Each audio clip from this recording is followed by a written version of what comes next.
আচ্ছা, আমরা আমাদের আজকের থার্ড রিভিউ ক্লাস শুরু করে দেই। প্রথমে কনফার্ম করো যে সাউন্ডে কোনো সমস্যা আছে কিনা, ক্লিয়ারলি শুনতেছো কিনা সবাই? আসসালামু আলাইকুম স্যার। জি জি, স্যার, আপনি ওয়ালাইকুম ক্লিয়ারলি আসসালাম। শোনা যাচ্ছে স্যার। ঠিক আছে, থ্যাংক ইউ। তো তোমাদের মেবি 31 মে থেকেই এক্সাম স্টার্ট হবে, যা শোনা মানে ইয়েতে যা অফিসিয়ালি যতটুকু আমরা জানি যে 31 মে থেকেই শুরু করবে। তোমরা কি জানো কিনা যে অনলাইন না অফলাইন, এই ব্যাপারে তোমাদের কার সাথে শেয়ার হয়েছে কোনো ইনফরমেশন? আসসালামু আলাইকুম স্যার। স্যার, আমরা ওয়ালাইকুম যতদূর আসসালাম। শুনছি তারা নাকি অফলাইনে নেওয়ার চিন্তা করতেছে। আচ্ছা, অফলাইন হলে যেটা হবে ঢাকায় আসতে হবে। এটা একটা টাফ, অনেকেই বাসায় আছো কিন্তু এখন পরীক্ষাও তো দিতে হবে। দেখা যাক, আর আমরা এক্সপেক্ট করি যাতে পরীক্ষাটা ঠিক টাইমেই হয়। তোমাদের ক্লিয়ার করে দেওয়াটা খুব জরুরি, এখন খুবই বাজে অবস্থা এই সেমিস্টারে। তো যাই হোক, আহ আমি যতটুকু চিন্তা করে দেখলাম যে তোমাদের অত পেইন দিয়ে লাভ নেই, রিভিউ, লেকচার রেকর্ডিং এগুলা দিয়ে পরীক্ষা দেওয়া কতটুকু এফেক্টিভ। সো আর লেকচার নতুন কিছু অ্যাড করব না। যে লেকচারটা তোমাদের ওই সময় বাদ রাখছিলাম বা ধরি নাই ক্লাসে, ওইটা আর নতুন করে পড়াবো না। যে 3টা লেকচার শেষ করছিলাম ক্লাসে, ওই 3টার উপরেই ফিক্স থাকবে। তো এক্ষেত্রে fundamental of management part B তোমাদের গাইডলাইন হচ্ছে ক্লাসে যে রেকর্ডিং গুলা তোমাদের দেওয়া হয়েছে গত 2 দিন, 2টা রিভিউ ক্লাসে যে যে কোশ্চেন বা যে যে টপিকস আলোচনা করা হয়েছে বা বলছি একটু পড়ো বা একটু দেখো, এইগুলাই তোমাদের করণীয় হবে। এই পরীক্ষাটার আগে এই রেকর্ডিং গুলো একবার একটু জাস্ট খালি শুনো আর কন্টেন্ট গুলা চেক করো ভালো মতো, তাহলে মোটামুটি ক্লিয়ার হয়ে যাবা পরীক্ষায় কিভাবে অ্যান্সার করবা, কিভাবে কি করবা। তো এই জিনিসটা খেয়াল রেখো, আমার মনে হয় সমস্যা হবে না। তো আসো আজকে আমরা লাস্ট যে লেকচারটা আছে সেটায় চলে যাই ডিরেক্ট। আচ্ছা, স্ক্রিন শেয়ার চালু করে দেই। সবাই কি স্ক্রিনে দেখতে পাচ্ছো? জি স্যার, দেখতে পাচ্ছি। ঠিক আছে, তাহলে তোমাদের সিলেবাস 4 নাম্বারটা বাদ চলে যাচ্ছে। 1 2 3 তিনটা লেকচারের উপরেই তোমাদের হচ্ছে পার্ট বির কোশ্চেন, মোটামুটি এই কন্টেন্টেই যা যা পড়াইছি সেগুলোর ভিতরেই থাকবে। আচ্ছা, রেকর্ডিং চালু করি নাই। ঠিক আছে,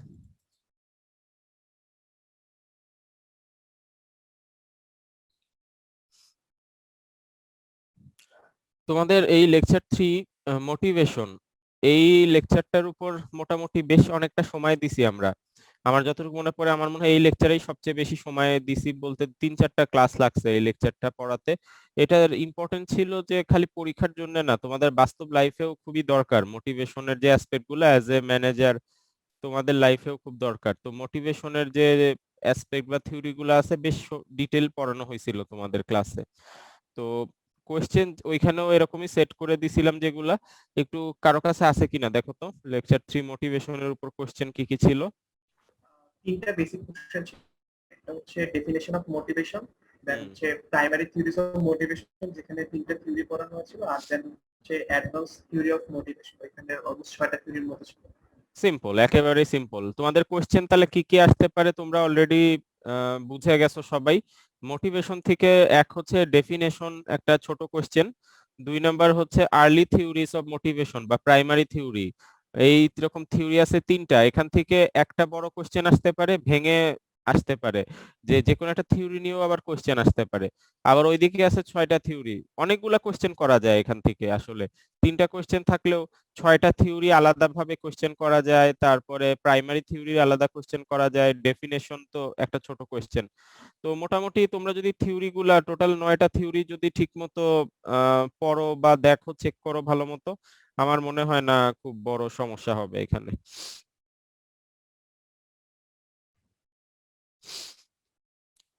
তো যাই হোক, আসো আমরা হচ্ছে ইন ডিটেলে চলে যাই, ভিতরে যা যা আছে টপিকস ওইগুলা কভার করি এখন। প্রথম কোশ্চেন হচ্ছে মোটিভেশন কাকে বলে। আমি তোমাদের ক্লাসে যখন আচ্ছা, সবাই কি শুনতে পাচ্ছ কিনা আরেকবার একটু কনফার্ম করে নাও, ক্লিয়ার কিনা জি সাউন্ড? স্যার, জি স্যার। ঠিক আছে। হোয়াট ইজ মোটিভেশন, একটা অ্যাসপেক্ট। আমি তোমাদের প্রথমে যে জিনিসটা ক্লাসে ক্লিয়ার করছিলাম, মনে করে দেখো, এখন বহুদিন আগের কথা, অত মনে থাকে না কারণ আমার নিজেরও ইম্পসিবল ব্যাপার, 2 বছর আগের এই জিনিসটা। কিন্তু মোটিভেশন কোনো মানুষের ব্যক্তিগত কোনো যোগ্যতা না, কোনো পার্সোনাল কোয়ালিফিকেশন না। তুমি একজন পার্সন, তোমার অনেক কোয়ালিফিকেশন থাকতে পারে ব্যক্তিগত, তোমার মেমোরি শার্প থাকতে পারে, তোমার আন্ডারস্ট্যান্ডিং লেভেল ভালো থাকতে পারে, তোমার কোয়ালিটি ভালো থাকতে পারে, তোমার কি বলবো আর কি, তোমার একাডেমিক ব্যাকগ্রাউন্ড ভালো থাকতে পারে। এগুলা সবই তোমার পার্সোনাল যোগ্যতা বা কোয়ালিফিকেশন। কিন্তু মোটিভেশন নিয়ে যখন কথা বলবো, এই জিনিসটা আমাদের ভুল হয়। মানে আমরা যখন বুঝার চেষ্টা করি মোটিভেশন কাকে বলে, কিভাবে মোটিভেশন পাওয়া যায়, মোটিভেশন কি কাজে লাগে, আমাদের একটা জিনিস যেটা আমাদের ভিতরে হয়তো বিলিফ থাকে যে মোটিভেশন মনে হয় আমার ব্যক্তিগত কোনো যোগ্যতা। এটা সম্পূর্ণ ভুয়া কথা। মোটিভেশন কোনো ব্যক্তি বা মানুষের ব্যক্তিগত পার্সোনাল কোনো কোয়ালিফিকেশন না। এটা হচ্ছে একটা মানুষ, একটা ব্যক্তি একটা সিচুয়েশন কিভাবে হ্যান্ডেল করবে সেটার উপর ভিত্তি করে তৈরি হবে মোটিভেশন। যেমন খুবই সিম্পল, তোমরা অলরেডি ম্যাক্সিমাম ডিমোটিভেটেড হয়ে গেছো অনলাইন ক্লাসের, অনলাইন রিভিউ ক্লাস কারোই ভালো লাগে না। আমি যদি অপিনিয়ন নেই, তোমাদের মেবি 90% মতো অপিনিয়ন আসবে, স্যার রিভিউ ক্লাস থেকে মজা পাই না, বা রিভিউ ক্লাস আসলে মনোযোগ দিতে পারি না, ভালো লাগে না। কারণ কি? Motivational factor. একজন পার্সন, একজন ব্যক্তি একটা সিচুয়েশন কিভাবে হ্যান্ডেল করবে তার উপর ডিপেন্ড করবে সে মোটিভেশন পাবে কি পাবে না। এখন এইভাবে যদি দেখো চিন্তা করে, যে তোমাদের কাছে যদি অনলাইন ক্লাস যে নেওয়া হচ্ছে, এই ক্লাসগুলা বার্ডেন মনে করো, যদি পেইন মনে করো, বিরক্ত, কারণ তোমাদের দেশ বাড়িতে যারা আছো বা ঢাকার বাইরে আশেপাশে আছো, ইন্টারনেটের কানেকশন ভালো না, মোবাইল ডিভাইস, আবার অনেক টাকা ডেটা প্যাক কিনতে অনেক টাকা খরচ হয়, অনেক রকম অ্যাসপেক্ট আছে এর ভিতরে। তো মোটিভেশন ধরে রাখা কিন্তু অনেক টাফ। কারণ যত সিচুয়েশন জটিল থেকে জটিলতর হবে, তত বেশি মনোযোগ ধরে রাখা বা ডেডিকেশন দেখানো টাফ হয়ে যাবে তত। যদি এরকম না হতো, যদি প্যান্ডেমিক না থাকতো, যদি হল খোলা থাকতো, যদি তোমাদের ঢাকায় সব ফ্যাসিলিটি ওপেন থাকতো, আর ক্লাসে আমি এসে তোমাদের পড়াতাম, সিচুয়েশন ডিফারেন্ট হয়ে যেত। একই মানুষ যে এখন রেকর্ডিং এ মনোযোগ দিচ্ছ না বা বিরক্ত লাগতেছে বা পারতেছো না কোনোভাবেই এখান থেকে ইফেক্টিভ কিছু বের করতে, ওই একই মানুষ ক্লাসে বসে কিন্তু অনেক মনোযোগের সাথে ক্লাসগুলা করতে পারতা।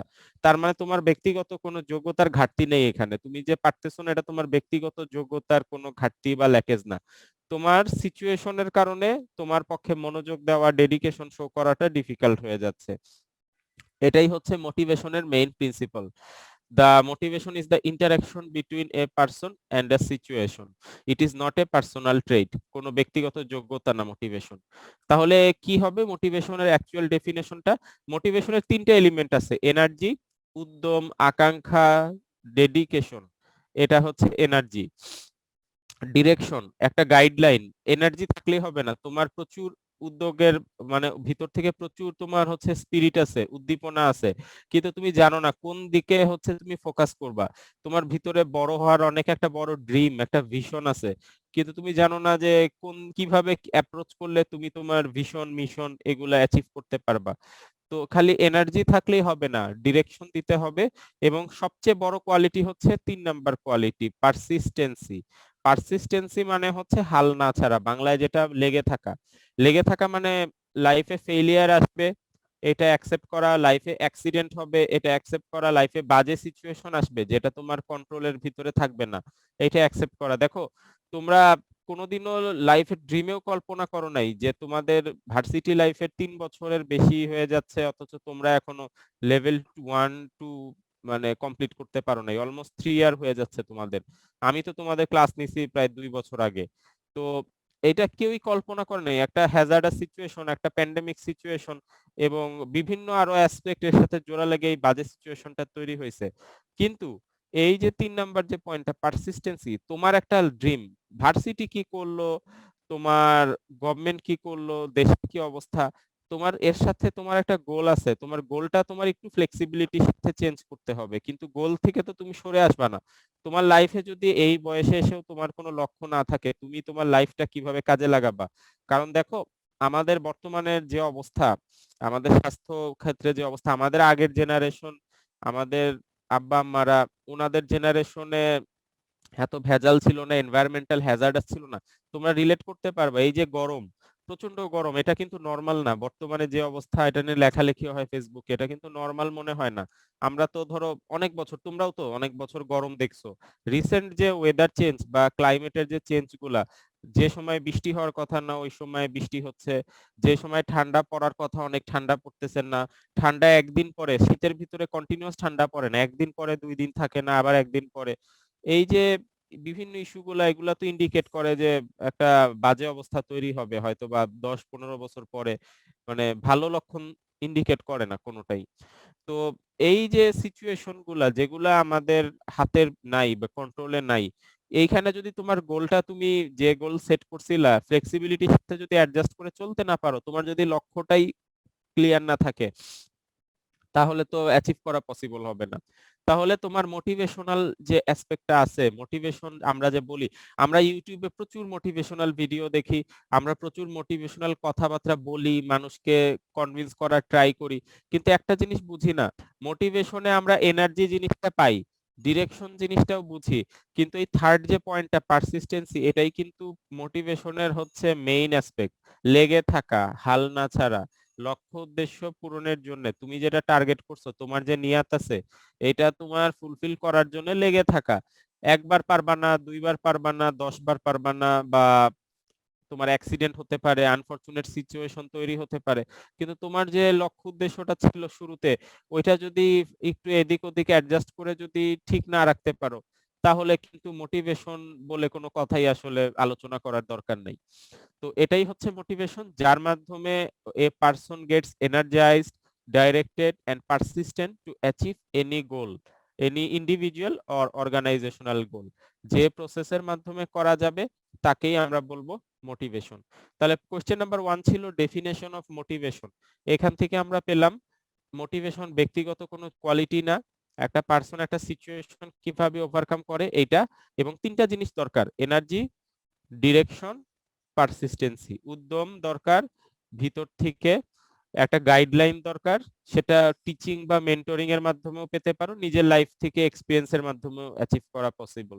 আর 3 নাম্বার হচ্ছে পারসিস্টেন্সি, হাল না ছাড়া, লেগে থাকা, ধৈর্য ধরা। এইভাবে যদি কেউ কোনো একটা সিচুয়েশন বা একটা অর্গানাইজেশনাল গোল বা পার্সোনাল গোল অ্যাচিভ করার চেষ্টা করে, যে প্রসেসের মাধ্যমে করবে তাকেই আমরা বলবো মোটিভেশন। কারো কোনো কোশ্চেন আছে কিনা? বুঝতে পারছো? পরীক্ষায় লিখতে পারবা তো ডেফিনেশন আসলে?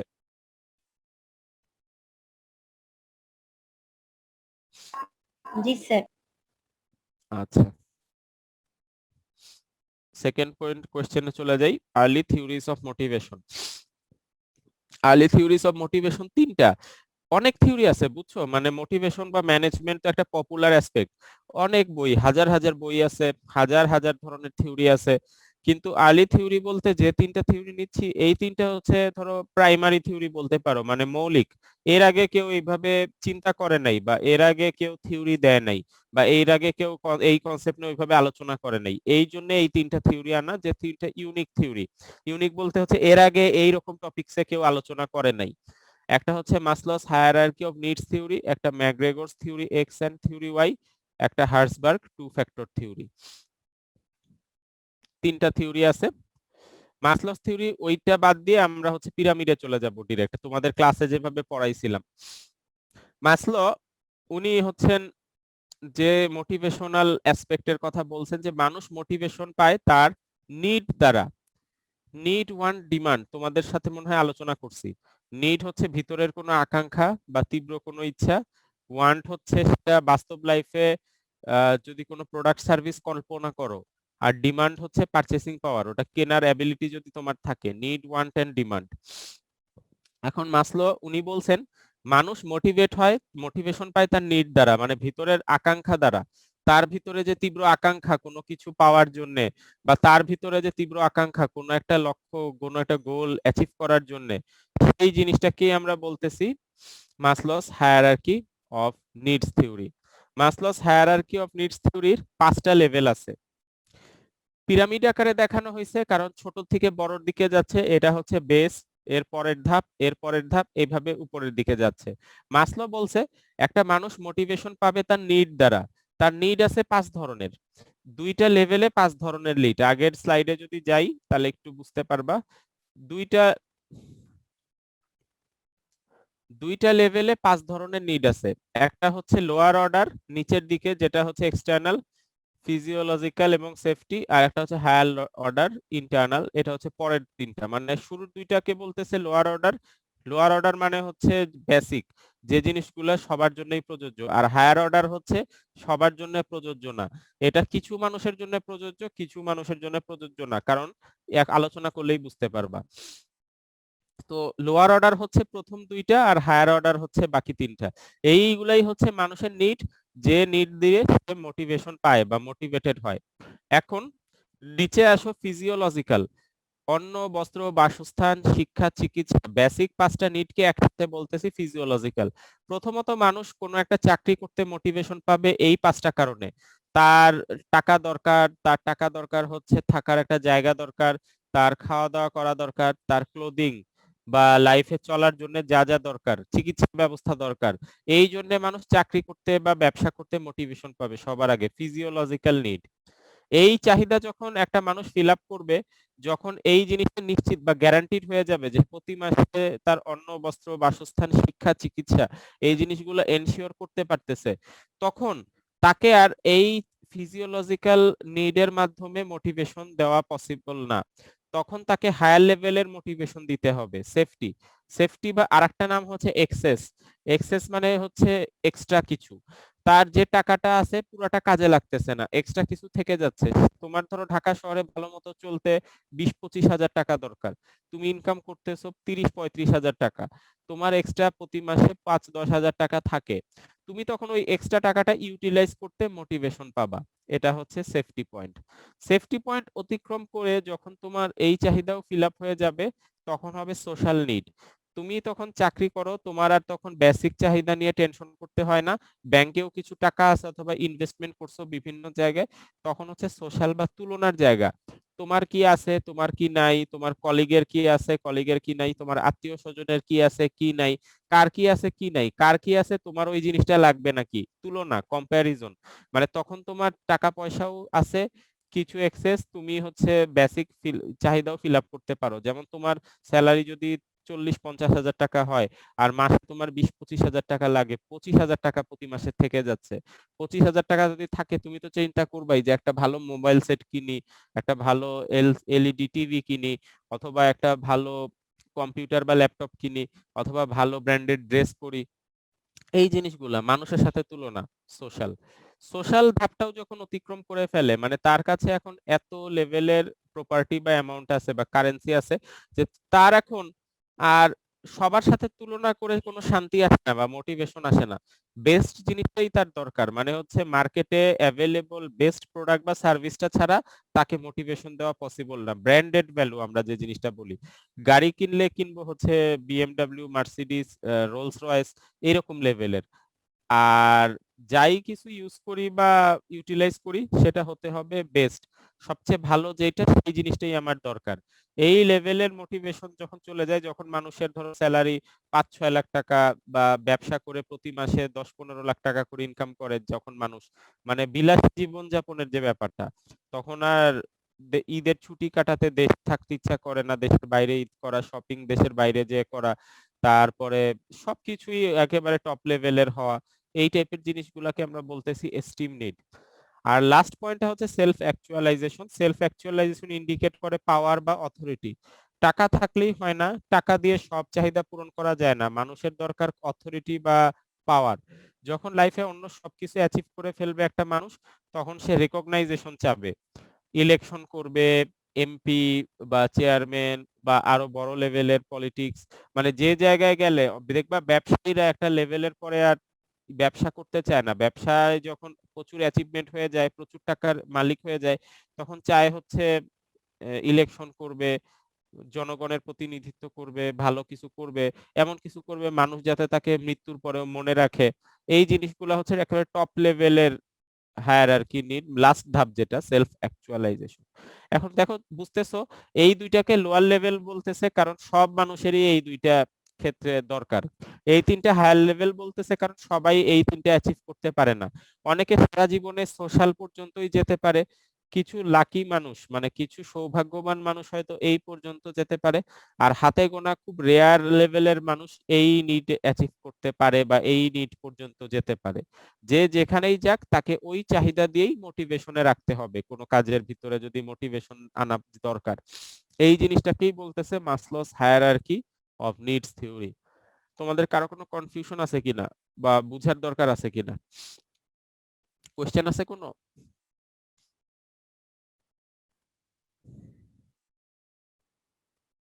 না স্যার। ক্লিয়ার? বুঝতে পারছো বা ক্লাসে তো পড়াইছিলাম ভালো মতো, সমস্যা তো নাই আশা করি। জি স্যার, সমস্যা নেই। আচ্ছা, McGregor's theory X and theory Y, এটা আরেকটা মোটিভেশনাল থিওরি। এটা তিনটা পয়েন্টে আলোচনা করবা পরীক্ষায় আসলে। থিওরি এক্স, থিওরি এক্স মানে হচ্ছে negative theory. Theory x indicate করতেছে যে মানুষ, কিছু মানুষ আছে ক্যাটাগরি, এটা একটু অন্যভাবে ব্যাখ্যা করতেছে ম্যাকগ্রেগর। আমাদের ডেফিনেশন অনুযায়ী ছিল ব্যক্তি মানুষের পার্সোনাল কোনো ইস্যু না মোটিভেশন, এটা হচ্ছে একটা মানুষ একটা সিচুয়েশনের সাথে কিভাবে ইন্টারাকশন করবে। কিন্তু ম্যাকগ্রেগর আবার এটা ব্যক্তিগত পর্যায়ে, মানে উনি যেটা করছে ক্লাসিফিকেশন করে ফেলছে। থিওরি এক্স এর আন্ডারে হচ্ছে কিছু মানুষ আছে যারা নরমালি কাজ করতে চায় না, অ্যাভয়েড করে রেসপন্সিবিলিটি, তাদেরকে হচ্ছে গুতায় কাজ আদায় করতে হয়, মানে লেগে থাকতে হয় তাদের পিছনে। যেমন অনেক, তোমরা যারা টিউশনি করাও, কিছু স্টুডেন্ট আছে ভালো, তাদেরকে বললে বা বুঝালে নিজের থেকেই পড়াশোনা করে, পেইন দেয় না আর কি তোমাকে। আর কিছু স্টুডেন্ট আছে প্রচুর পেইন দেয়, তাকে ভালো মতো জোর করে বুঝাতে হয়, তাকে বারবার হচ্ছে পেইন দেয় আর কি, বারবার তাকে হচ্ছে বুঝাতে হয় একটা টপিক। তারপর হচ্ছে তুমি যদি গাইডেন্স না করো বা খোঁজ খবর না রাখো, ফাঁকি দেওয়া শুরু করে। প্রতিনিয়ত কন্টিনিউয়াস তাকে জিজ্ঞেস করতে হয় পড়াশোনা করছে কিনা, হোম টাস্ক করছে কিনা, রেজাল্টের কি অবস্থা, এক্সেট্রা। মানে কিছু স্টুডেন্ট আছে পেইন দেয় প্রচুর তোমাদের যারা টিউশনি করাও। এরা হচ্ছে থিওরি এক্স এর আন্ডারে, যে মানুষ স্বভাবতই ডিমোটিভেটেড, অ্যাম্বিশন কম, কাজ করতে পছন্দ করে না, রেসপন্সিবিলিটি অ্যাভয়েড করে, তাদেরকে ক্লোজ সুপারভিশন মানে লেগে থাকা, মনিটর করা, বকাঝকা করতে হয় প্রচুর। আর থিওরি ওয়াই হচ্ছে এটার উল্টা, কিছু মানুষ আছে স্বভাবতই খুবই স্বতঃস্ফূর্তভাবে কাজ করে, তাদেরকে খালি যদি গাইডেন্স দিতে পারো, দেখাতে পারো বা বলতে পারো এইভাবে করলে কাজটা ভালো মতো হবে, সেভাবেই করবে। আর একটা অ্যাজাম্পশন আছে, পরীক্ষায় তিনটাই লাগবে, ম্যাকগ্রেগর থিওরি চেলে এক্স ওয়াই এবং অ্যাজাম্পশন তিনটাই দিতে হবে। অ্যাজাম্পশন কি, যে থিওরি এক্স থেকে থিওরি ওয়াই এর দিকে একটা মানুষ যেতে পারবে কিনা, এটা পসিবল। কোনো মানুষ যদি থিওরি এক্স থেকে থিওরি ওয়াই এর আন্ডারে যেতে চায়, তাহলে তিনটা জিনিস খেয়াল রাখতে হবে। এটা হচ্ছে তাকে পার্টিসিপেট করতে হবে ডিসিশন মেকিং এ, ইন্টারেস্টিং জবসে, এন্ড গ্রুপ রিলেশন ইনক্রিজ করতে হবে, মানে টিম প্লেয়ার হতে হবে তাকে, গ্রুপে থেকে কাজ করার মেন্টালিটি, মানসিকতা আয়ত্ত করতে হবে। ডিসিশন মেকিং, ফ্যামিলিতে যখন সিদ্ধান্ত নেওয়া হয়, তোমাদের ক্লাসে বা তোমাদের স্টুডেন্টদের ভিতরে যখন সিদ্ধান্ত নেওয়া হয়, বা কোনো একটা কাজ করার সময় ইন্টারেস্টিং করে নিতে হবে কাজটা, যাতে মজা পাও। যেমন এই বোরিং লেকচার গুলা তোমাদের অনলাইনে, তোমরা যদি ইন্টারেস্টিং করতে চাও, পাশাপাশি মাল্টিটাস্কিং করতে পারো, অথবা তোমার যেভাবে করলে জিনিসটা ইন্টারেস্টিং করা যায়, তুমি যে কাজটা করতে পছন্দ করো এটার পাশাপাশি, যেহেতু বাসায় আছো দেখা যাচ্ছে না অনলাইনে, তো তুমি ক্লাসগুলা মনোযোগ দিতে চাইলে অন্যভাবে মোটিভেশন নিতে পারো, যাতে ক্লাসগুলায় মোটিভেশন বা মজা লাগে সবকিছুই, এরকম আর কি ব্যাপারটা। তো থিওরি এক্স ওয়াই অ্যাজাম্পশন, তিনটা জিনিস নিয়ে McGregor's theory X and theory Y. সবাই ক্লিয়ার থিওরিটা? কোশ্চেন থাকলে করতে পারো। কোনো কোশ্চেন আছে এই থিওরি নিয়ে?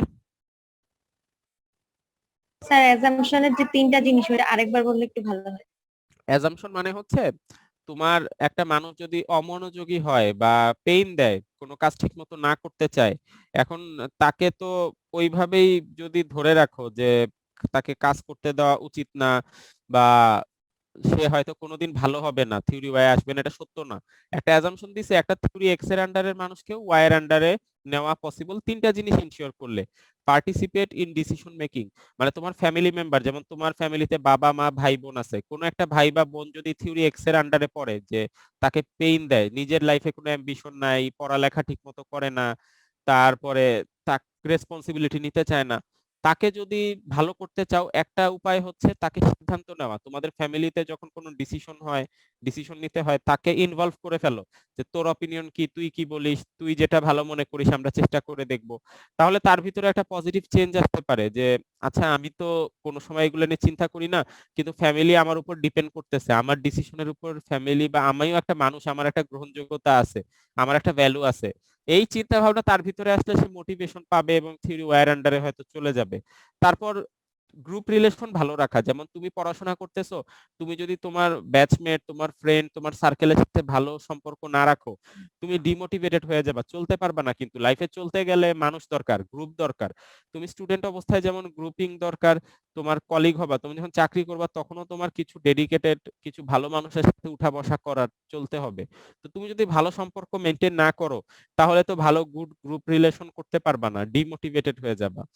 আর ইন্টারেস্টিং জব বলতে, তুমি যে কাজটা করতেছো সেই জিনিসটা ইন্টারেস্টিং করে নিতে হবে। সব কাজ তো ইন্টারেস্টিং হবে না, যেমন অনলাইনের এই ক্লাসটা মোটেই ইন্টারেস্টিং কিছু না, এটা বিরক্তিকর একটা জিনিস হয়তো বা তোমাদের অনেকের কাছে।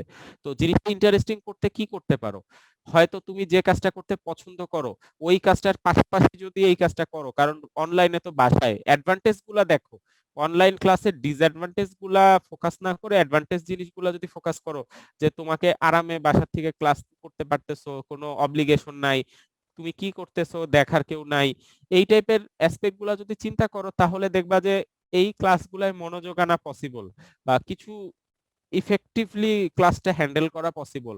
যদি চিন্তা করে দেখো, কোনো একটা কিছু অ্যাডভান্টেজ ডিসঅ্যাডভান্টেজ দুই ধরনের অ্যাসপেক্টই থাকে।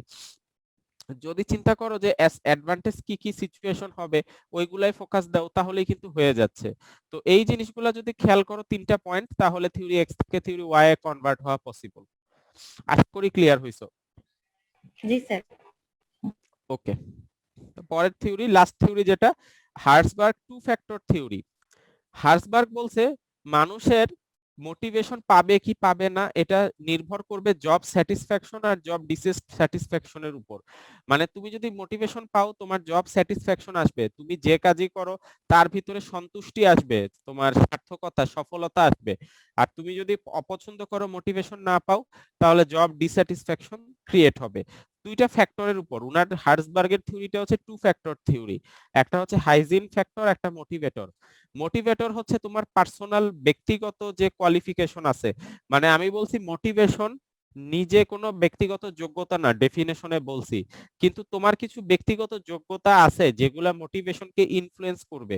তোমার কিছু ব্যক্তিগত ইনহেরেন্ট কিছু ক্ষমতা আছে, সাইকোলজিক্যাল কিছু ব্যাপার আছে যেইগুলা মোটিভেশনকে ইনফ্লুয়েন্স করবে, এইগুলাকে বলতেছে মোটিভেটর।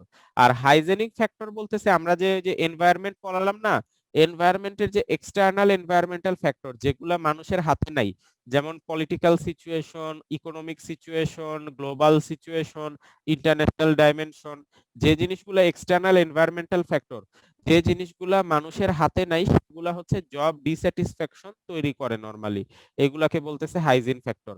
তাহলে হার্সবার্গ বলতেছে দুই ধরনের ফ্যাক্টর যেগুলা মানুষকে জব স্যাটিসফ্যাকশন বা ডিস্যাটিসফ্যাকশন তৈরি করতে সাহায্য করে। জব স্যাটিসফ্যাকশন যদি হয়, তোমার মোটিভেশন ভালো থাকবে। আর জব ডিস্যাটিসফ্যাকশন হলে, তোমার ভিতরে যদি সন্তুষ্টি না থাকে, তোমার ভিতরে অ্যাচিভমেন্ট যদি মনে না করো যে অ্যাচিভমেন্ট, যদি মনে করো বার্ডেন বা পেইন, এরকম যদি মনে করো, তাহলে হচ্ছে ডিমোটিভেটেড হয়ে যাবা।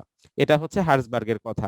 মোটিভেটর মানে হচ্ছে তোমার পার্সোনাল কিছু কোয়ালিটি, যেমন মনোযোগ ধরে রাখা, loyalty, hard working, honest, sincerity, এই জিনিসগুলা হচ্ছে মোটিভেটর।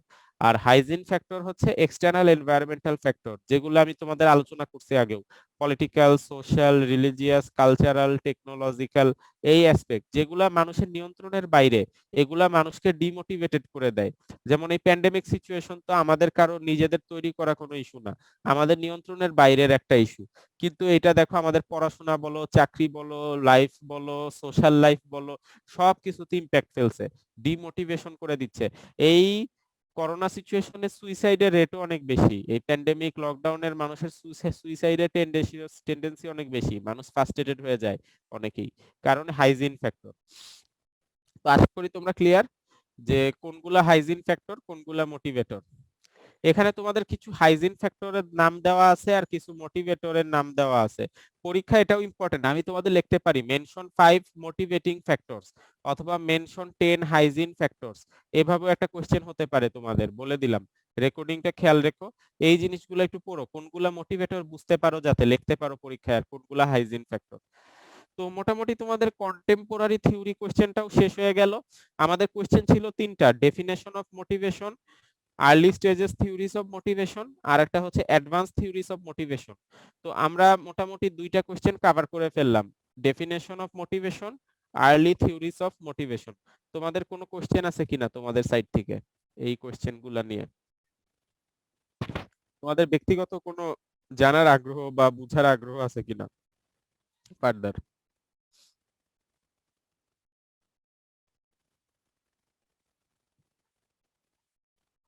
না বুঝতে পারলে জিজ্ঞেস করা বেটার। যদি মনে করো যে কোনো টপিক একটু আলোচনা করব, আমি তো আছি, তোমরা আমাকে যে কোনো সময় জিজ্ঞেস করতে পারো যে স্যার এই জিনিসটা কিভাবে হয়, ওইটা বুঝি নাই, বা পরীক্ষায় কিভাবে অ্যান্সার করব, আমাকে জিজ্ঞেস করো তাহলে। ইন্টারনেটের লাইন ঠিক আছে কিনা এটা কনফার্ম করো তো। আবার অনেক সময় লাইন কেটে যায়, আমি তো আর কানেকশনের লেভেল দেখতে পাচ্ছি না যে কানেক্টেড আছে কিনা। আচ্ছা, থ্যাংক ইউ। তাহলে দুইটা কোশ্চেন হয়ে গেল, এবার আসো 3 নম্বর কোশ্চেন। 6টা থিওরি আছে যেগুলোকে আমরা কন্টেম্পোরারি বা অ্যাডভান্স থিওরিজ অফ মোটিভেশন নামে চিনবো। এরকম থিওরি আছে।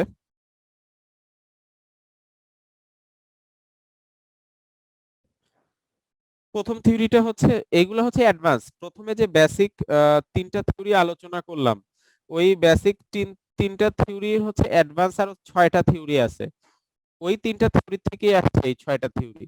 থিওরিগুলা কি? 3 নিডস থিওরি থেকে শুরু করে এক্সপেক্টেন্সি থিওরি। থিওরিগুলা কি কি আসো? আমরা মাসলোস হায়ারার্কি অফ নিডস থিওরিতে পড়ছি মানুষের 5 ধরনের নিড আছে, ওই 5 ধরনের নিড একটা ফুলফিল হলে মানুষ আরেকটা নিড অ্যাচিভ করার জন্য চেষ্টা করে বা মোটিভেশন পায়। ওই থিওরির আপডেটেড ভার্সন হচ্ছে 3 নিডস থিওরি। 3 নিডস থিওরিতে যে কথাটা আলোচনা করছে সেটা হচ্ছে, মাসলো থিওরিগুলোকে আরো শর্টকাট করে ফেলছে। মাসলো তো 5 ধরনের নিড বলছে, এখানে 5 ধরনের নিড না বলে 3 ধরনের নিড বলছে। মানে মাসলোর থিওরি চেয়ে এটা হচ্ছে একটু আপডেটেড, একটু শর্টার ভার্সন। এখানে বলছে need for achievement, the drive to excellence success. Need for achievement হচ্ছে, তোমাদের মাসলোর থিওরিটা একটু বের করি তাহলে পার্থক্য করাটা ইজি হবে। নিড ফর অ্যাচিভমেন্ট মানে হচ্ছে প্রথম 3টা নিড একসাথে করে একটা নিডে আলোচনা করছে। মানুষের লাইফে অ্যাচিভমেন্ট করা দরকার, তার বেসিক চাহিদা পূরণ করা দরকার, সেফটি দরকার, এবং সোশ্যাল মানুষের সাথে তাল মিলায় চলা। এই 3টা এক করে ফেলে হচ্ছে নিড ফর অ্যাচিভমেন্ট। তোমার যদি লাইফে অ্যাচিভমেন্ট চাও, তোমাকে মোটিভেশনে থাকতে হবে, মোটিভেশনে থাকলে অ্যাচিভমেন্ট আসবে। অ্যাচিভমেন্ট কি? তুমি তোমার ইনকাম দিয়ে, তোমার ফিজিক্যাল এই যে ফিজিওলজিক্যাল যে ব্যাপারগুলা এইগুলা ফিল আপ করতে পারবা, তোমার সেফটি ইস্যু এবং সোশ্যাল ইস্যু এইগুলা ইনশিওর করতে পারবা, মানে সামাজিক ভাবে তুমি ভালো মতো লাইফে চলতে পারবা, তোমার এটাই হচ্ছে অ্যাচিভমেন্ট। তুমি সামাজিক ভাবে কতটুকু সাকসেসফুল বা তোমার ব্যক্তিগত লাইফে কতটুকু তোমার সাকসেস, এই জিনিসটা ইন্ডিকেট করতেছে। অ্যাকচুয়ালি 3টা না, অ্যাকচুয়ালি 4টাই ইন্ডিকেট করতেছে, খালি এইটা বাদ রাখলাম কেন? মাসলোর এই প্রথম এই যে 3 নিডস থিওরি, যেটা অ্যাডভান্স লেভেলের থিওরি নাম্বার 1, প্রথম 3টা নিড, এই জন্যই থিওরিটার নামই হয়েছে 3 নিড থিওরি। 3টা নিডের প্রথম নিড হচ্ছে নিড ফর অ্যাচিভমেন্ট। এই 4টা নিড, এই যে মাসলোর যে আলোচনা, প্রথম 4টা পয়েন্ট একত্রিত করলেই হয়ে যায় নিড ফর অ্যাচিভমেন্ট।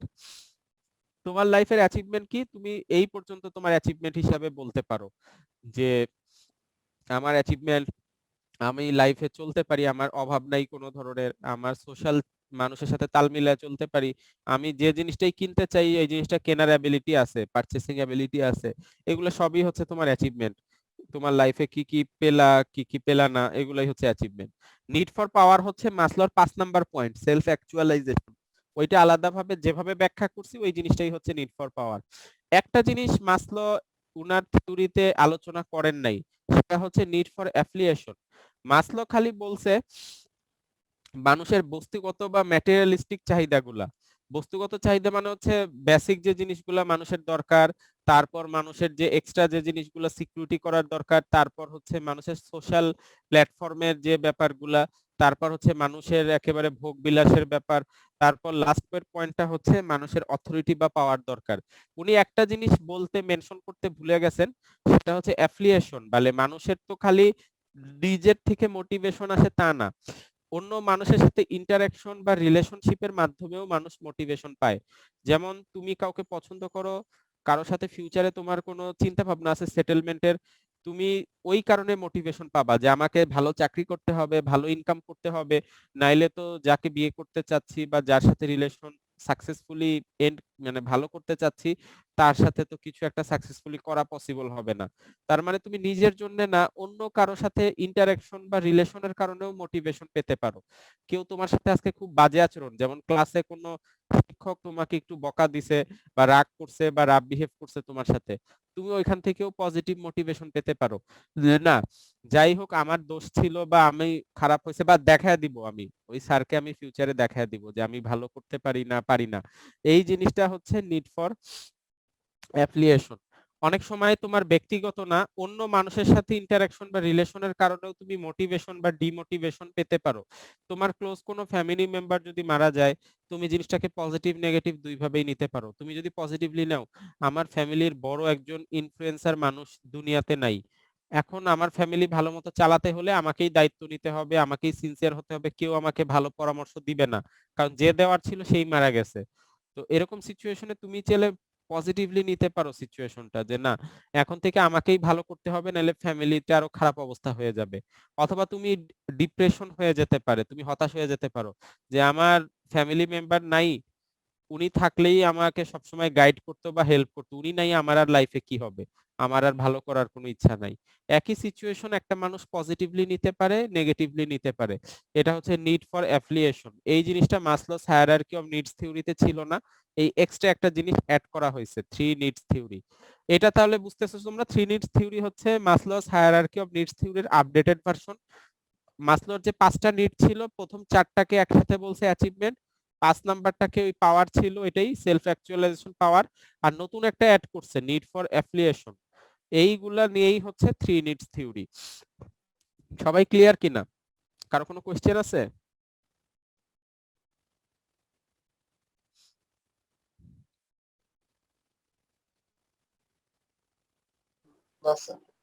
আচ্ছা ঠিক আছে। সেকেন্ড যে পয়েন্টটা, এটা হচ্ছে গোল সেটিং থিওরি।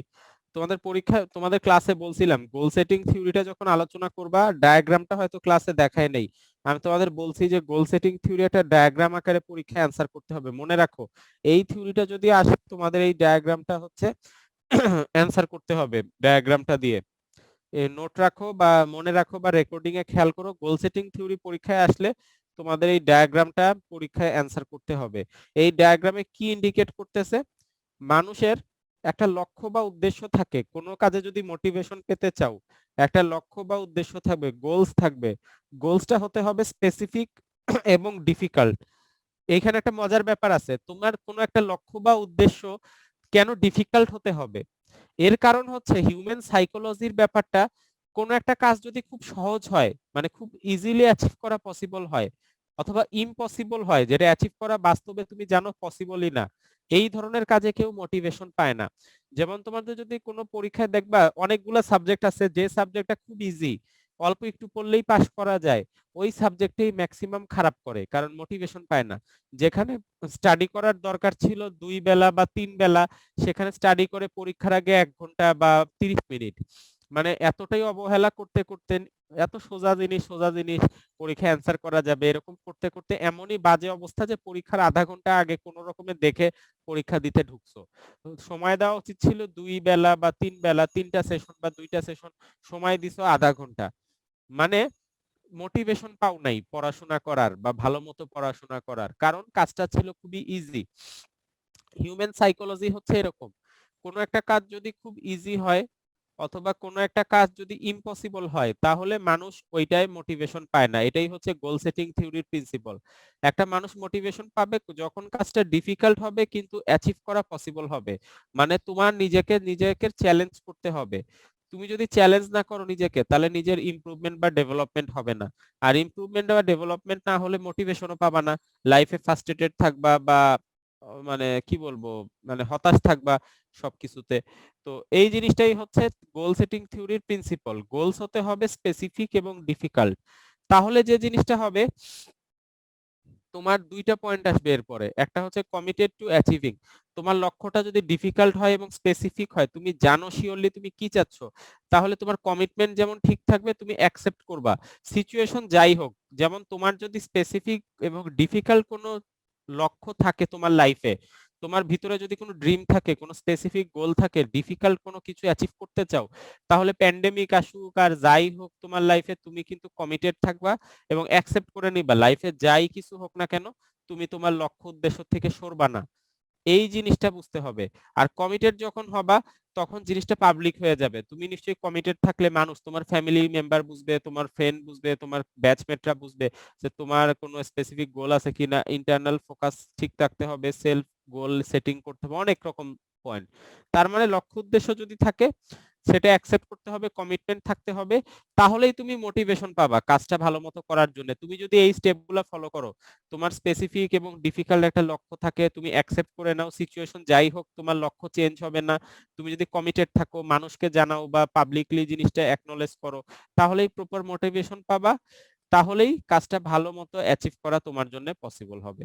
আর এই কাজটা ভালো মতো অ্যাচিভ করতে হলে মোটিভেশন ধরে রাখতে হবে। এই জন্য অ্যারো চিহ্নটা 2 ওয়ে অ্যারো চিহ্ন, দেখো সবগুলা হচ্ছে 1 ওয়ে অ্যারো চিহ্ন। এখানে 2 ওয়ে মানে কি, পারফরমেন্স আবার যদি খারাপ হয়, একটু মোটিভেশনটা বাড়াতে হবে, মোটিভেশন বাড়ালে আবার পারফরমেন্স ভালো হবে। পারফরমেন্স তো আর একটা মানুষ, তুমি তো প্রতিদিন ভালো পারফরমেন্স করবা না। খেলাধুলায় যেমন দেখো না, একদিন একটা প্লেয়ার ভালো খেলে আর একদিন খারাপ খেলে, কিন্তু মোটিভেশন তো ধরে রাখতে হবে, ভালো হোক বা খারাপ হোক।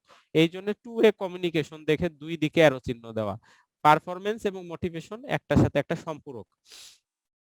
এই ডায়াগ্রামটা পরীক্ষায় অ্যান্সার করবা গোল সেটিং থিওরি যখন তোমাদের পরীক্ষায় আসবে। 3 নম্বর পয়েন্ট হচ্ছে রিইনফোর্স থিওরি। রিইনফোর্স থিওরি তেমন একটা বেশি না, এক পেজেরই একটাই স্লাইড আছে এটার উপর।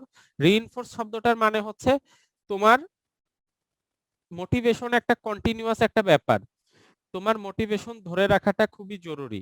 রিইনফোর্স থিওরির মেইনলি মূলনীতি হচ্ছে, তোমার যদি ভালো অভ্যাস থাকে, তুমি যদি হাইলি মোটিভেটেড থাকো কোনো কাজে, তাহলে এটা তোমাকে কন্টিনিউয়াস ধরে রাখতে হবে, একটা প্রসেস ফলো করে ধরে রাখতে হবে। তুমি যদি মোটিভেশন একবার হারায় ফেলো, মানে একটা কথা আছে না, কোনো কিছু অ্যাচিভ করা যতটা ইজি, তার মানে কোনো কিছু অ্যাচিভ করা যতটা ডিফিকাল্ট, তার চেয়ে বেশি ডিফিকাল্ট জিনিসটা ধরে রাখা, অ্যাচিভমেন্টটা ধরে রাখা তার চেয়ে বেশি ডিফিকাল্ট। এখানে হচ্ছে রিইনফোর্স থিওরি ওই জিনিসটা ইন্ডিকেট করতেছে। রিইনফোর্স মানে কোন একটা কাজে মোটিভেশন তোমাকে বারবার রিইনফোর্স করতে হবে। তুমি যদি একটা কাজ করো কন্টিনিউয়াস, তোমাকে মোটিভেশনের ভিতরে থাকতে হবে। তুমি যদি মোটিভেশন একবার হারায় ফেলো, তাহলে সেকেন্ড টাইম তোমাকে কিন্তু মোটিভেশন পাওয়াটা খুব ডিফিকাল্ট হবে। এটাই হচ্ছে রিইনফোর্স থিওরি।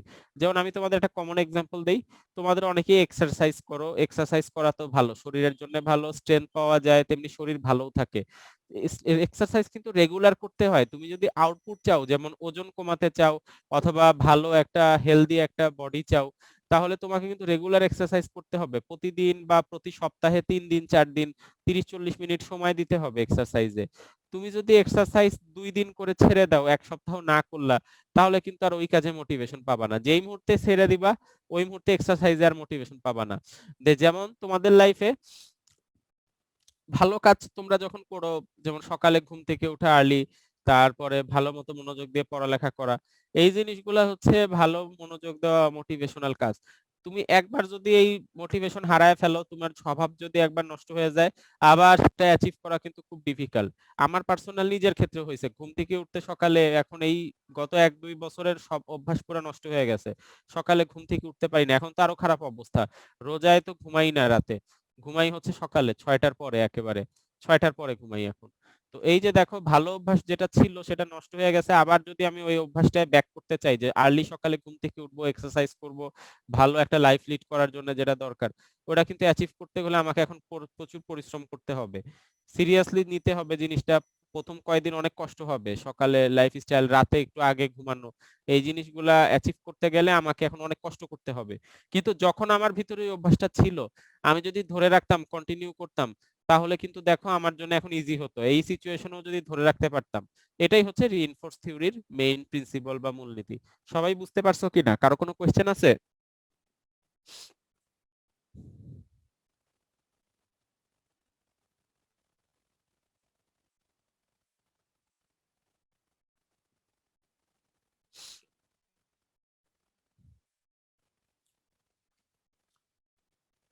বুঝতে পারছি স্যার। আচ্ছা ঠিক আছে। ইকুইটি থিওরি, ইকুইটি থিওরিতে আমরা আলোচনা করছিলাম মানুষের পারসেপশন বা দৃষ্টিভঙ্গির ব্যাপার। তোমার দৃষ্টিভঙ্গিতে যদি মনে হয় তুমি যা পরিশ্রম করতেছো, হার্ডওয়ার্ক করতেছো, তার বিনিময়ে তোমার যে অ্যাচিভমেন্ট হচ্ছে, সেটা যদি তোমার কলিগ, তোমরা তো এখনো চাকরি করো না, তোমরা স্টুডেন্ট, তাহলে তোমাদের ব্যাচমেট বা ফ্রেন্ড, যেমন ব্যাপারটা হচ্ছে ইকুইটি থিওরির এরকম। তুমি যদি মনে করো যা পড়াশোনা করতেছো, তার পরীক্ষায় অ্যান্সার করতেছো, তার এগেনস্টে যা রেজাল্ট পাচ্ছ, সেটা যদি তোমার ফ্রেন্ড যে তোমার মতোই পড়াশোনা করতেছে, তোমার মতোই পরীক্ষা দিচ্ছে, তার চেয়ে যদি তোমার জিনিসটা যদি তার মতোই ভালো হয়, তাহলে একটা ইকুয়াল সিচুয়েশনের ভিতরে তুমি থাকবা। আর যদি জিনিসটা ভালো না হয়, তাহলে ইনইকুয়াল সিচুয়েশন। যেমন তুমি মনে করতেছো পার্সোনালি, আচ্ছা একটু সময় দিয়ে, আজান দিচ্ছে, 2-3 মিনিট সময় দিয়ে আজানটা শেষ হোক। করছি, তোমরা একটু আমাকে কনফার্ম করো যে ইন্টারনেটের কানেকশন ঠিক আছে কিনা। জি স্যার, ঠিক আছে। আচ্ছা, থ্যাংক ইউ। ওকে, যেটা আলোচনা করতেছিলাম যে তুমি কোন একটা কাজ যদি তুমি একটা হার্ডওয়ার্ক করো, তার বিনিময়ে তুমি একটা রেজাল্ট পাবা, একটা অ্যাচিভমেন্ট হবে। এখন তোমার দৃষ্টিতে তুমি যেটা করতেছো, তোমার ফ্রেন্ড যেটা করতেছে, দুইজনের যে পরিমাণ পরিশ্রম করতেছো তার এগেনস্টে যে পরিমাণ আউটপুট পাচ্ছ, যেমন রেজাল্ট, তোমার যে রেজাল্ট, তোমার রেজাল্টটা তোমার ফ্রেন্ডের সাথে ঠিক আছে কিনা। যেমন ও তোমার মতোই পড়াশোনা করে, তোমার মতোই পরীক্ষা দেয়, কিন্তু দেখা গেল দুইজনের জিপিএ যদি সেম থাকে, মানে তোমার আর তোমার ফ্রেন্ডের যদি জিপিএ সেম থাকে, তাহলে বুঝবা যে এটা একটা ইকুয়াল সিচুয়েশন, ইকুয়াবিলিটি থাকবে, ভালো মোটিভেশন থাকবে। কিন্তু যখন তোমাদের এন্ড রেজাল্ট এক হবে না, একই ধরনের পড়াশোনা করতেছো কিন্তু একজনের রেজাল্ট অনেক ভালো, একজনের রেজাল্ট অনেক খারাপ, তাহলে ইনইকুয়াল সিচুয়েশন হবে, ওই জায়গায় তোমার মোটিভেশন ধরে রাখতে ডিফারেন্ট একটা ঝামেলা হবে। এই জিনিসটাই হচ্ছে ইকুইটি থিওরি। তুমি যে আউটপুট দিচ্ছ, যে ইনপুটে যে আউটপুট পাচ্ছ, সেই ইনপুটের আউটপুট যদি তোমার কলিগের বা তোমার ফ্রেন্ড, তোমরা তো চাকরি করো না, এমপ্লয়ি হবে না, এখানে ধরো তোমার ফ্রেন্ড হবে যে তোমার মতো স্টুডেন্ট, একই রকম পড়াশোনা করে, তো তোমার আউটপুট ইনপুটের রেশিও যদি তোমার ফ্রেন্ডের আউটপুট ইনপুটের রেশিওর ইকুয়াল থাকে, তাহলে ইকুয়াল হবে এবং ভালো মোটিভেশন থাকবে। আর যদি তোমার চেয়ে তোমার ফ্রেন্ডের হচ্ছে বেশি অ্যাচিভমেন্ট হয়, তাহলে আনইকুইটি সিচুয়েশন হবে, তুমি তখন ডিমোটিভেটেড হয়ে যাবা। আবার তুমি যদি বেশি পাও, তোমার ফ্রেন্ড কম পায়, এখানেও কিন্তু সমস্যা আছে। এর মানে এই না যে তুমি আরো বেশি মোটিভেশন হবে, এর মানে তোমার ভিতরে একটা ভ্রান্ত ধারণা তৈরি হবে যে তোমার যোগ্যতা অনেক বেশি, মানে তোমার ভিতরে একটা বাজে একটা সুপিরিয়রিটি কমপ্লেক্স তৈরি হবে। তুমি যে ইনপুট আউটপুট দিচ্ছ, সেই ইনপুটেই যদি তোমার ফ্রেন্ডের চেয়ে বা তোমার কলিগের চেয়ে বা তোমার ফ্যামিলি মেম্বারের চেয়ে তুমি বেশি কিছু লাইফে পাও, তাহলে তোমার ভিতরে একটা বাজে ধারণা তৈরি হবে যে তুমি মনে হয় ওই জিনিসটা পাওয়ার যোগ্য। এটা কিন্তু খুব খারাপ, এইটার চেয়ে এইটা বেশি খারাপ, এই পয়েন্টের চেয়ে থার্ড পয়েন্টটা বেশি খারাপ। কারণ হচ্ছে তোমার ভিতরে যদি ভ্রান্ত ধারণা তৈরি হয়, লাইফে বাস খাবা কোনো না কোনো জায়গায় গেলে, তোমার যতটুকু যোগ্যতা, নিজেকে যদি তার চেয়ে বেশি যোগ্য মনে করা শুরু করো, তাহলে তুমি লাইফের কোনো না কোনো জায়গায় যায় বড় লেভেলের বাস খাবা। এটাকেই বলতেছে আউটকাম এ ইনপুট এ ডিভাইডেড যদি বেশি হয়, আনইকুইটি ওভার রেটেড বা ওভার অ্যাচিভমেন্ট যে জিনিসটাকে আমরা বলি। তো একটা মানুষ যখন ওভার অ্যাচিভমেন্ট বা আন্ডার অ্যাচিভমেন্ট হয়, সে 5 ভাবে জিনিসটা ওভারকাম করার চেষ্টা করে। একটা মানুষ যদি ইকুয়াল না থাকে, তার আউটপুট ইনপুটের রেশিও যদি কম বা বেশি হয়, তাহলে সে 5 ভাবে সেটা ওভারকাম করার চেষ্টা করে। পয়েন্ট নাম্বার 1, সে অন্য ডিস্টর্স ওন অর আদার রেশিওস, সে অন্যের ক্ষতি করার চেষ্টা করে, যেটা খুব খারাপ প্র্যাকটিস। তোমার চেয়ে তোমার কেউ যদি আত্মীয় স্বজন, কলিগ বা ফ্রেন্ড যদি ভালো করে, তখন তা আমাদের ভেতরে একটা টেন্ডেন্সি আছে যে ভালো করতেছে তার পিছন থেকে টেনে ধরা, যাতে সে ভালো করতে না পারে, অথবা নিজের লাইফের ক্ষতি করা, যাতে তুমি আরো বাজে অবস্থায় চলে যাও, এটাও হতে পারে। এটা হচ্ছে distorts own or other ratios. Induce others to change their inputs or outcome, অন্যকে ইনফ্লুয়েন্স করার চেষ্টা করে যাতে সে ইনফ্লুয়েন্সড হয়। আর একটা হচ্ছে নিজের ইনপুট আউটপুট ঠিক রাখার জন্য এফোর্ট দেয়, মানে অন্যর দিকে না তাকায়। একটা হচ্ছে অন্যকে ইনফ্লুয়েন্স করার চেষ্টা করা, আর একটা হচ্ছে অন্যকে ইনফ্লুয়েন্স করে নিজেকে মোটিভেশন দেওয়া যে আমাকেই ভালো করতে হবে, ভালো অ্যাচিভ করতে হবে। আর 4 নম্বর পরের হচ্ছে অন্য একটা কম্পারিজন করে শান্তি পায়, মানে তোমার যাই আছে তুমি চেঞ্জ করবা না, তুমি শান্তি খুঁজে নিবা যে আমার তো তাও এইটা আছে, অনেক মানুষের তো এইটাও নাই, এই টাইপের ইস্যু। আর লাস্টে হচ্ছে হাল ছেড়ে দেওয়া, কুইট করা, কুইট দেয়ার জব বা কুইট দেয়ার লাইফ এক্সেট্রা। পাঁচ ভাবে একটা মানুষ ইনইকুয়াল সিচুয়েশনকে ইকুয়াল করার চেষ্টা করে। নাম্বার ওয়ান, অন্যের ক্ষতি করা বা অন্যকে ডিস্টার্ব করার চেষ্টা করে।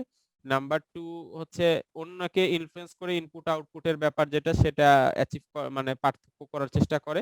3 নাম্বার পয়েন্ট হচ্ছে নিজের পার্সোনাল লাইফে ডেভেলপমেন্টের চেষ্টা করে। 4 নাম্বার হচ্ছে যে সিচুয়েশনে আছে জাস্ট খালি মেন্টালিটিটা চেঞ্জ করে, তাহলেই মোটিভেশন চলে আসে যে আমি আল্লাহর রহমতে যা আছি ভালো আছি, আমার চেয়ে খারাপও তো অনেকে আছে, এই টাইপের চিন্তা ভাবনা। লাস্টে হচ্ছে এক্সট্রিম হচ্ছে কুইট দ্য জব।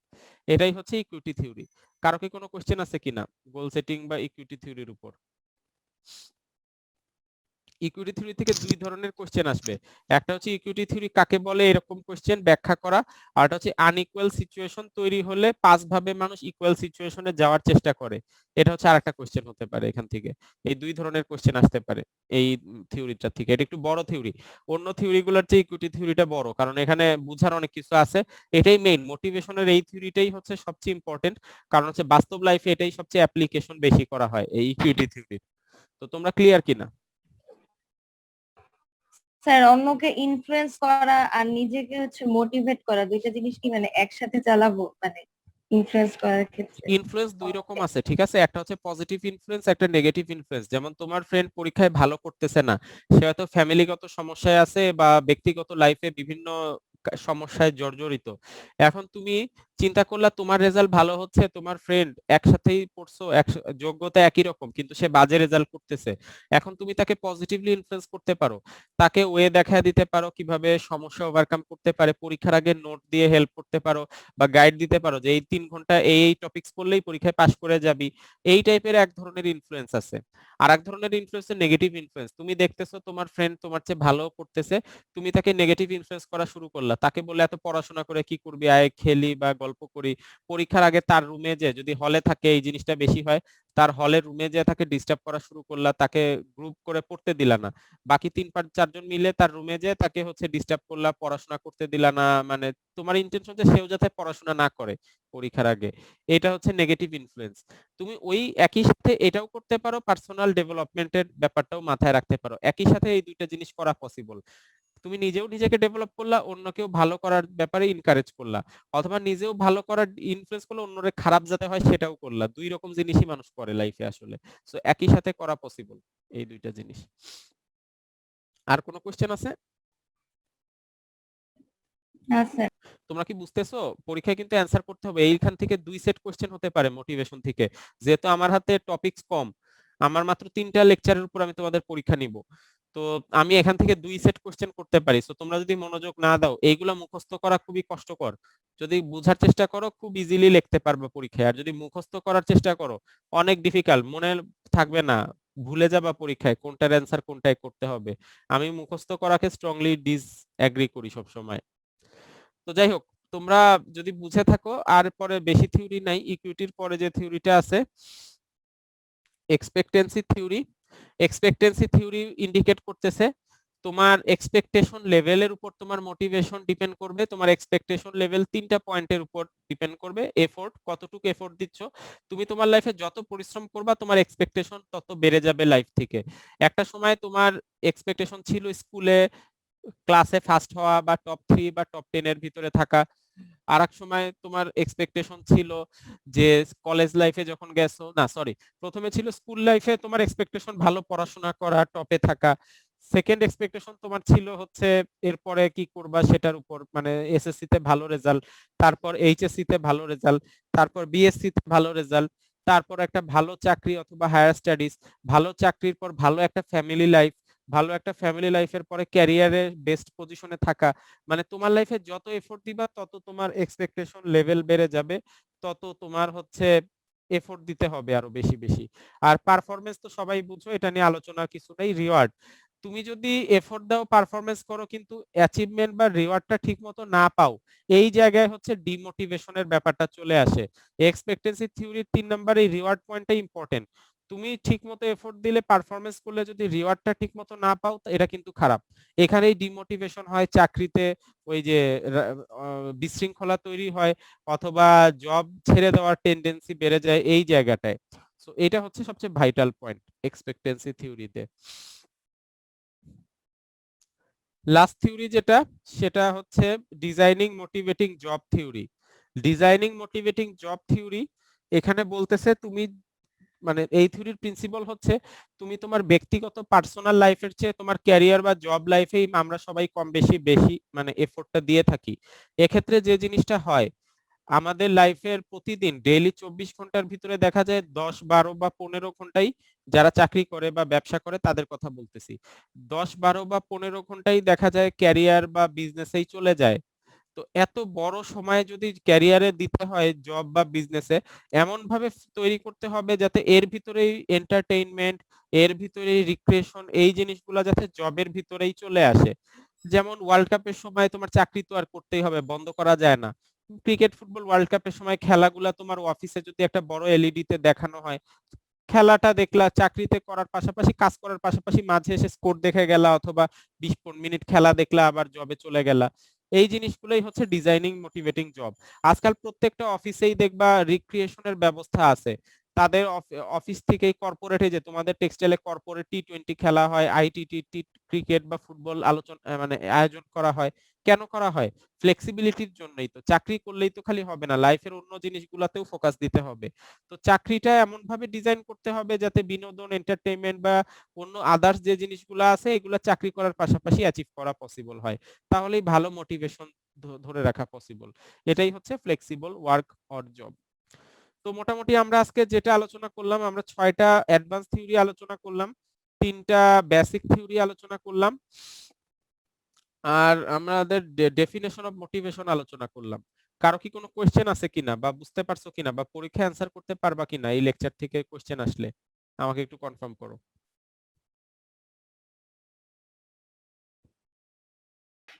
ইনশাল্লাহ স্যার। ইনশাল্লাহ, আশা করি সমস্যা হবে না। দেখে নিও পরীক্ষার আগে টপিকস গুলা। আমি তো সিআর কে দিয়ে দিছি না অলরেডি কন্টেন্ট, জি স্যার। লেকচার গুলা দিছি, আজকে এই রেকর্ডিংটা দিলেই তোমাদের সাথে শেষ হয়ে যাবে। তো ইনশাল্লাহ গতদিন যে পরামর্শ দিছিলাম ওইগুলা মাথায় রেখো, ভালো মতো পরীক্ষা দিও। পরীক্ষা হলে আল্লাহর রহমতে আশা করি কোনো সমস্যা হবে না, তোমাদের ভালো মতোই শেষ করতে পারবা। আর কোনো সমস্যা হলে আমাকে যোগাযোগ করো, আমি আর এক্সট্রা কোনো ক্লাস নিচ্ছি না, আজকেই শেষ করে দিলাম তোমাদের এই 3টা রিভিউ ক্লাস নিয়েই। তো ভালো থাকো সবাই, দোয়া করো, আমিও দোয়া করি যাতে ভালো মতো ঈদ করতে পারো এবং এরপরে পরীক্ষাটা যাতে ঠিক মতো দিতে পারো। ওকে, আসসালামু আলাইকুম স্যার। ওয়ালাইকুম আসসালাম, ভালো থেকো সবাই। আসসালামু আলাইকুম স্যার, দোয়া করেন স্যার। অবশ্যই দোয়া করি তোমাদের জন্য। ওয়ালাইকুম আসসালাম, ভালো থেকো সবাই।